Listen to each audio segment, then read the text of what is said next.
غیر مسلم تھا تو کہنے لگا میرے کچھ سوالوں کے جواب میں پر کسی نے دیے نہیں کبھی. تو جب اس نے آ کے بہت بڑا دعویٰ کیا کہ اگر کوئی میرے سوال کا جواب دے تو میں مان جاؤں, تو پھر مسلمانوں نے کہا کہ نہیں, تو نے بڑا ہی دعویٰ کر دیا, تو شے ہی کوئی نہیں, وہاں تو بڑے بڑے مان گئے, تو آ ہمارے ساتھ. حضرت مولا علی شیر خدا کے پاس لے گئے تو اس نے بڑے بڑے مشکل سوال کیے. پہلی بات وہ کہنے لگا آپ مجھے دو ایسے دوست بتائیں جن میں کبھی لڑائی نہیں ہوئی. تو حضرت علی کہنے لگے تو بڑے دعوے کر رہا تھا کہ میں بڑے لمبے سوال پوچھوں گا.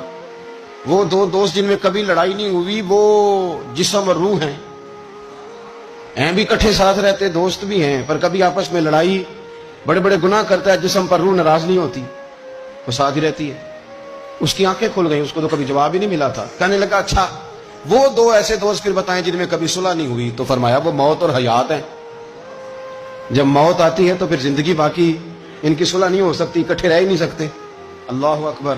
وہ کہنے لگا یہ تو کمال ہو گئی. اب وہ ذہن کھل گیا. کہنے لگا جی اور پوچھ لوں. فرمایا تیرا ہی دعویٰ تھا دو پوچھنے, میں تیار ہوں, تو 100 بھی پوچھ. کہنے لگا وہ بی بی جس نے چند لمحوں میں بچہ پیدا کر دیا. فرمایا یہ بھی کوئی مشکل بات ہے. وہ حضرت مریم ہے, 1 منٹ میں حاملہ ہوئی تھی, اگلے منٹ میں اللہ تعالیٰ نے انہیں تھوڑی سی تکلیف سے گزارا, اور اگلے منٹ میں حضرت عیسیٰ پیدا ہو گئے. تو مشکل بات ہے. کہنے لگا جی وہ دو چیزیں جو حرکت نہیں کرتی. فرمایا یار جلدی پوچھ, ٹائم نہ ضائع کر, جلدی پوچھ. وہ دو چیزیں جو حرکت نہیں کرتی وہ زمین آسمان ہے. اس نے کہا وہ دو چیزیں جو ٹھہرتی نہیں. فرمایا وہ سورج اور چاند ہے جو حرکت ہی کرتے رہتے. کہنے لگے اچھا وہ بتائیں جی جو کھا تو بڑا کچھ کیا پر پیا اس نے کچھ بھی نہیں. تو حضرت علی فرمانے لگے وہ حضرت موسیٰ علیہ السلام کا عصا ہے, جادوگروں کے سانپ سارے ہی کھا گیا پر پانی کا گھونٹ بھی نہیں پیا.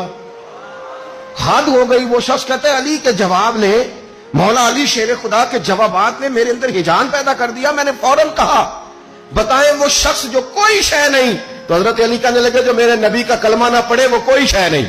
کہنے لگے وہ بتائیں جو بڑی شے ہو. فرمایا جو چاہے کہ اس کی عزت کعبے سے بھی زیادہ ہو جائے اور وہ بڑی شے بن جائے تو وہ محمد عربی کا کلمہ پڑھ جائے. کافر کوئی شے نہیں اور مومن ہے بڑی شے. اس نے ہاتھ آگے بڑھایا, کہنے لگا پھر پڑھائیے مجھے بھی کلمہ.